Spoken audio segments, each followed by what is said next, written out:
Hi hello welcome back to our channel. நீங்க பார்த்துட்டு இருக்கிறது 90 வாய்ஸ் ஓவர். இன்னைக்கு நான் ஒரு வெப் சீரிஸோட தான் வந்திருக்கேன். டெசரி தி ஸ்மக்லர். இதுல டோட்டலா 7 எபிசோட்ஸ் இருக்கு. இந்த எபிசோட்ஸ் எல்லாமே உங்களுக்கு கண்டிப்பா பிடிக்கும். இதை நீங்க தொடர்ந்து பார்க்கிறதுக்கு என்னோட சேனலை சப்ஸ்கிரைப் பண்ணிக்கோங்க. கீழே இருக்க பெல் ஐக்கானை கிளிக் பண்ணிக்கோங்க. அப்புறம் உங்க கருத்துக்களை கீழே கமெண்ட் செக்ஷன்ல சொல்லுங்க. இப்போ வாங்க நம்ம வீடியோக்குள்ள போலாம்.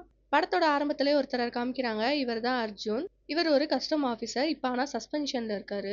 அப்படியே மும்பை ஏர்போர்ட்டை காமிச்சா, மும்பை ஏர்போர்ட்ல ஒரு நாளைக்கு 1000 ஃப்ளைட் வருது. லட்சக்கணக்கான மக்கள் வராங்க. 30,000 டன் லக்கேஜ் வருது. இவ்வளவு பிஸி ஏர்போர்ட்ல கண்டிப்பா இந்த கடத்தல்லாம் நிறைய நடக்கதான் செய்யும். எந்தெந்த மாதிரி தான் கடத்தல் பண்றாங்க அப்படின்னு சொல்லி ஒரு 4 ஊர்ல இருந்து ஒரு 4 பேரை காமிக்கிறாங்க.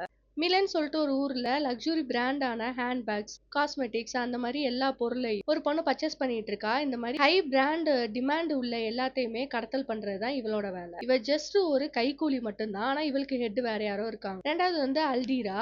அங்க ஒரு பையன் லேப்டாப் வாங்கிட்டு வரான். என்னடா பண்றான்னு பார்த்தா அந்த லேப்டாப்பை ஓபன் பண்ணி பின்னாடி வந்து இந்த தங்க தகடெல்லாம் வச்சு அந்த லேப்டாப்பை வந்து அப்படியே செட் பண்றான்.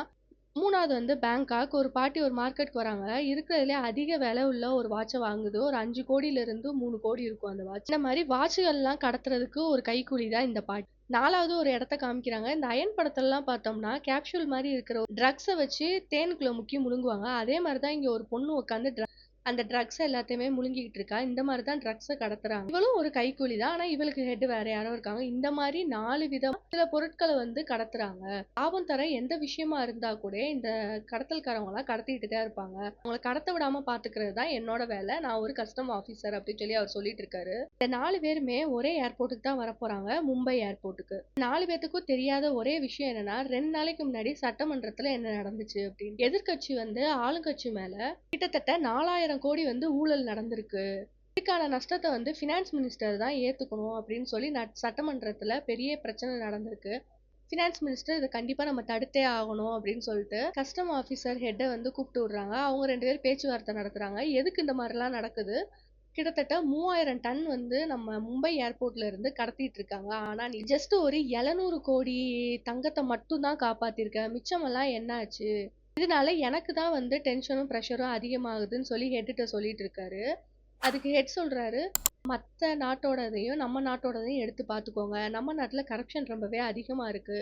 மத்த நாட்டுலலாம் அதுக்கான தண்டனை அதிகமா இருக்கு. இதுக்கு நான் என்ன பண்ண முடியும்? ஹெட் சொல்றாரு, சரி ஓகே என்னனாலும் பண்ணு. இருக்கிறதுலே சின்சியர் அண்ட் சீனியாரிட்டி உள்ள கொஞ்சமே வாங்காத சீனியர் பசங்களெல்லாம் நீ வந்து போஸ்டிங்க போடு அப்ப சொல்றாரு. அது கொஞ்சம் டைம் கொடுங்கன்னு சொல்லிட்டு 2 நாள் டைம் வாங்கிட்டு அங்க இருந்து ஹெட் கிளம்பிட்டாரு. ஹெட் வந்து ஆபீஸ்க்கு ஃபோன் பண்ணி சொல்றாரு, யாரு வந்து லஞ்சமே வாங்காம ரொம்ப சின்சியராகவும் சீனியாரிட்டியாவும் இருக்காங்களோ அவங்களோட லிஸ்ட் எல்லாம் எடு. அவங்கள வந்து இருக்கிற முக்கியமான இடத்துல போஸ்டிங் போடணும்னு சொல்லியும் டெல்லியில இருந்து ஆர்டர் வரையும் எல்லாமே வேகமா நடக்க ஆரம்பிக்குது.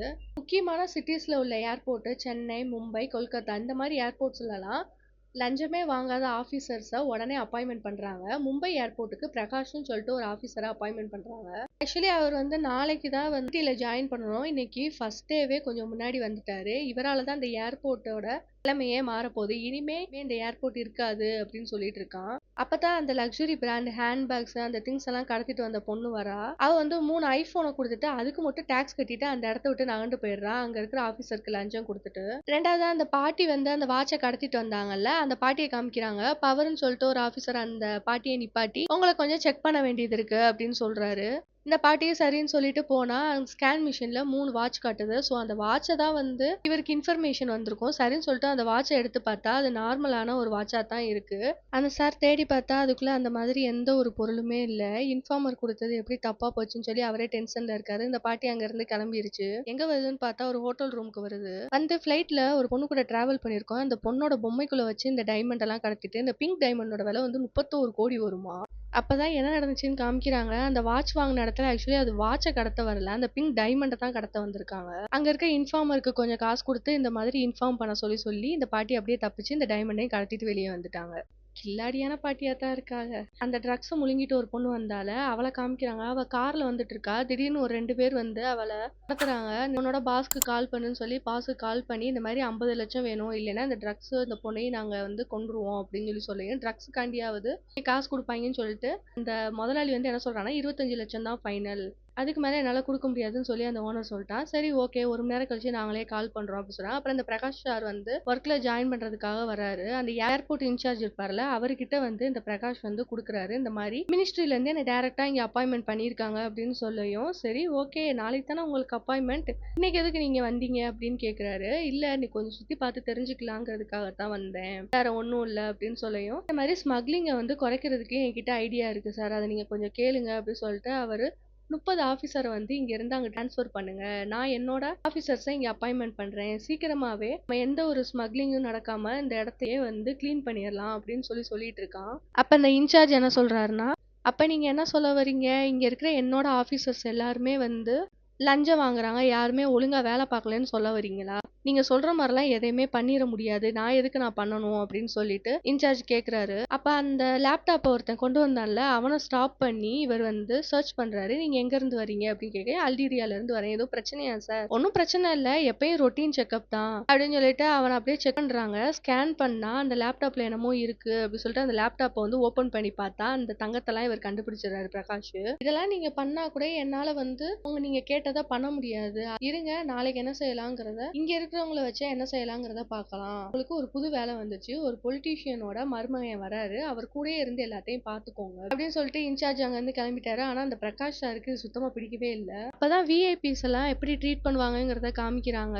ஒரு விஐபி வந்தா 2 பேர் வந்து அவங்க ஏர்போர்ட்குள்ள இருந்து வந்து செக் இன் முடிச்சு வெளியே போற வரைக்கும் அவங்கள கார்ல ஏத்தி விடுற வரைக்கும் கூடயே இருந்து எல்லா விஷயத்தையும் பார்த்துக்கணுமா. அதுக்குதான் அந்த பிரகாஷ் சாரையும் வந்து சொல்லிட்டு போயிருக்காரு. ஆனா இவர் என்ன பண்றாரு, அவர் சொன்ன ஆள் யாரு அப்படிங்கறத சர்ச் பண்ணி பாக்குறாரு. இவர் பெரிய பொலிட்டீஷியனோட மருமகன் தெரிஞ்சு போச்சு. ஆனா நான் இதை பண்ண மாட்டேன் அப்படின்னு சொல்லிட்டு அங்கேயே இருந்து அவன் என்ன பண்றான் அப்படிங்கறத பாத்துட்டு இருக்காரு கேமரா வழியா. இது வரைக்கும் எந்த ஒரு விஐபிக்குமே கொடுக்காத ஒரு மரியாதையா அவருக்கு கொடுக்கணும்னு சொல்லிட்டு எல்லாரோடையும் ஆளுங்களோட ஆளுங்களா அப்படியே அந்த விஐபி வந்து வந்துட்டு இருக்காரு. கேமரால பார்க்கும் போதுல அந்த விஐபி ஒரு வாட்ச் கட்டியிருக்கான். 5.5 கோடியாமா அந்த வாட்சோட விலை. உடனே இந்த பிரகாஷ் வந்து வெளியே போறாரு. என்னன்னு பார்த்தா அங்க இருக்கிற ஒரு ஆபீசரை கூப்பிட்டு இங்க இருக்கிறதுல யார் இப்ப கொஞ்சம் மண்டை காஞ்சு போய் கிடக்கா அப்படின்னு கேட்கவே, இந்த பவர் சார் தான் இப்ப கொஞ்சம் மண்டை காஞ்சு போய் கிடக்காரு. ஆல்ரெடி அவருக்கு வந்த இன்ஃபர்மேஷன் கொஞ்சம் தப்பாய் போயிடுச்சு. எதுவுமே கிடைக்கலையே அப்படின்னு சொல்லிட்டு, சரி ஓகே எனக்கு ஒரு ஹெல்ப் பண்ண அவர்கிட்ட போய் இதை சொல்லு அப்படின்னு சொல்லையும், அந்த ஆபீசரும் போய் அந்த பவர் சார் கிட்ட சொல்லையும், நல்ல வேலை நீ இப்பதான் கொடுத்த அப்படின்னு சொல்லிட்டு அந்த பவர் சாரும் கிளம்பி போய் அந்த விஐபியை போய் பாக்குறாரு. இந்த வாட்சுக்கு டாக்ஸ் கட்டியிருக்கீங்களா?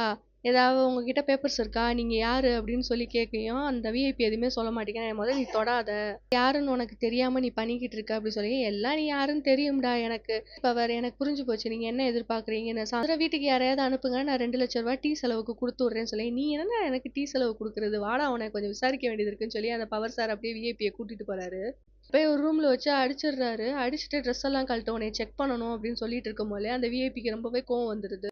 அந்த பொலிட்டீஷியனுக்கு ஃபோன் பண்ணி இந்த மாதிரி நடக்குதுன்னு சொல்லியும் சாரோட ஹெட் இருப்பாங்கல்ல, ஒவ்வொரு குரூப் டீம் ஹெட் இருப்பாங்கல்ல, அவர் கூப்பிட்டு அந்த டீமையே வந்து அப்படியே டிரான்ஸ்ஃபர் பண்றாங்க ஒரு இடத்துக்கு. இந்த மாதிரி பொலிட்டீஷியன் மருமகன் கிட்ட எல்லாம் யாரும் வச்சுக்காதீங்க, நம்மளால எதுவுமே பண்ண முடியாதுன்னு ஒரு 10 வருஷத்துக்கு. ஏன்னா இது எல்லாமே அவங்களோட ஆட்சி காலம். இந்த மாதிரி எதுக்கு பவர் பண்ணா ஒன்னாலதான் பிரச்சனை ஆகி போச்சு பாரு இப்ப அப்படி சொல்லி அங்க இருக்கிற எல்லாருமே டிரான்ஸ்ஃபர் பண்ணிடுறாரு. இது எல்லாமே பிரகாஷ் அவரோட வேலை தான். இது எல்லாமே ஏர்போர்ட்டோட இன்சார்ஜ் வராரு. நான் தான் உன்னைத்தானே பாத்துக்க சொன்னேன், நீ எங்க போயிருந்த அவரை பார்க்காம, உன்னாலதான் இவ்வளவு பிரச்சனையா இருக்கு. ஆல்ரெடி ஏர்போர்ட்ல ஸ்டாஃப் வந்து கம்மியா இருக்கிறாங்க. நானே என்ன பண்றேன்னு தெரியாம இருக்கேன். இதுல இவங்கள வேற டிரான்ஸ்ஃபர் பண்ணி விடுறாங்க. அப்பதான் அந்த பிரகாஷ் வந்து ஒரு லிஸ்ட்டை கொடுக்குறாரு. இந்த 3 பேரும் வந்து சஸ்பென்ஷன்ல இருக்காங்க. இப்ப அவங்களோட சஸ்பென்ஷனை கேன்சல் பண்ணுங்க. மித்த எல்லாத்தையும் இவங்க வந்து டீம் ஃபார்ம் பண்ணிக்குவாங்க. இவங்க எல்லாத்தையுமே பாத்துக்குவாங்கன்னு சொல்லி, அவருக்கும் வேற வழி இல்லை. ஏன்னா ஆள் ரொம்ப கம்மியா இருக்குல்ல, சரின்னு சொல்லி ஒத்துக்கிறாரு. அப்படியே கட் பண்ணி இந்த பக்கம் பார்த்தா அந்த குண்டு பொண்ணை கடத்திட்டு வந்தாங்கல்ல, அவங்க சேர்ல கட்டி போட்டு வெயிட் பண்ணிட்டு இருக்காங்க காசை கொண்டு வரதுக்காக. அந்த ட்ரக்ஸ் கடத்துவான்ல அவன் முதலாளி என்ன சொல்லியிருக்கானா, நீ வந்து காசை கொடுக்காத, அவங்கள போட்டு தள்ளிட்டு அவளை கூட்டிட்டு வா அப்படின்னு சொல்லி அனுப்பி விட்டுருக்கான் ஒரு ஆளை. அவனும் வந்து ஷூட் பண்றான். பார்த்தா அந்த கடத்தின அந்த 2 பசங்களும் அங்க இருந்து தப்பிச்சு ஓடி வராங்க. அந்த குண்டு பொண்ணோட பேரு சுவாத்தியா. ஓடாத அப்படின்னு அவன் சொல்லிட்டு இருக்கான். இவ கேட்காம இவங்க 2 பேரும் துரத்தி ஓடி வந்துட்டு இருக்கா. அங்க இருக்கிற தண்ணி பழத்தை வச்சு கூட அவன் ஒருத்தனை அடிக்கிறா. அங்க ஒரு கம்பி இருக்கு, அதுக்குள்ள அவளால வரவே முடியாது. ஆனா அதுக்குள்ள நுழைஞ்சு உன் பேண்ட்டை கழட்டாம விட மாட்டேன்டான்னு சொல்லிட்டு அங்க இருந்து தப்பிச்சு ஓடி ஒரு போட்ல வேற ஏறி அங்க இருந்து தப்பிச்சு போயிடுறாங்க. அவங்க 2 பேரும் இந்த சுவாத்திங்கிற பொண்ணு அவங்கள துரத்தி வந்து ஒரு இடத்துல தனியா மாட்டிக்கிறா.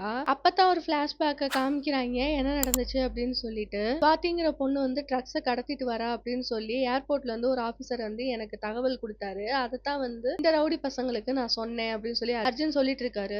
பண்ண மாதிரியே இந்த 2 ரவுடியும் ஸ்வாதி போய் இந்த மாதிரி காசு கேட்டு மிரட்டியிருக்காங்க. அங்க போட்ல ஏறி அந்த 2 பேரும் அங்கருந்து தப்பிச்சு போயிடுறாங்க. நேரம் வாட்டர் பாட்டில் வந்து அந்த ஸ்வேதா பொண்ணுகிட்ட யாரோ குடுக்குறாங்க. யார்ரான்னு திரும்பி பார்த்தா நம்ம ஹீரோ தான் அர்ஜுன். அவர் வந்து அந்த பொண்ண கூட்டிட்டு அந்த ஓனர்ட்ட வந்து பேரம் பேசி போறாரு. 50,00,000 வேணும் அப்படி சொல்லிட்டு. ஹெலிபேட் இருக்கிற இடத்துக்கு வந்துருன்னு சொல்லியும் அர்ஜுனும் அங்க போய் அந்த 50,00,000 வாங்கிக்கிறாரு. அந்நேரம் தான் அவருக்கு ஒரு ஃபோன் வருது. உன்னோட சஸ்பென்ஷனை கேன்சல் பண்ணிட்டாங்க. நீ சீக்கிரமா வந்து ஒர்க்ல ஜாயின் பண்ணிக்கலாம்னு சொல்லிட்டு எதனாலன்னு கேட்டா புதுசா கமிஷனர் அப்பாயின்மெண்ட் பண்ணிருக்காங்க. அவர் தான் இதை கேட்டாரு.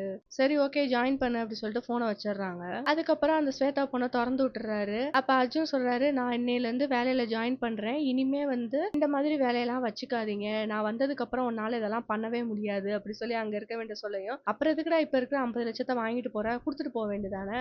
கொடுத்துருப்பேன், கொஞ்ச நேரத்துக்கு முன்னாடி ஃபோன் கால் வந்திருந்துச்சுன்னா இவளையும் சேர்த்தே கொண்டு போயிருந்திருப்பேன், பரவாயில்லையே அப்படி சொல்லிட்டு அங்க இருந்து அர்ஜுன் கிளம்பிட்டாரு. இதோட இந்த எபிசோட் முடியுது. அடுத்த எபிசோட்காக வெயிட் பண்ணுங்க. Bye guys.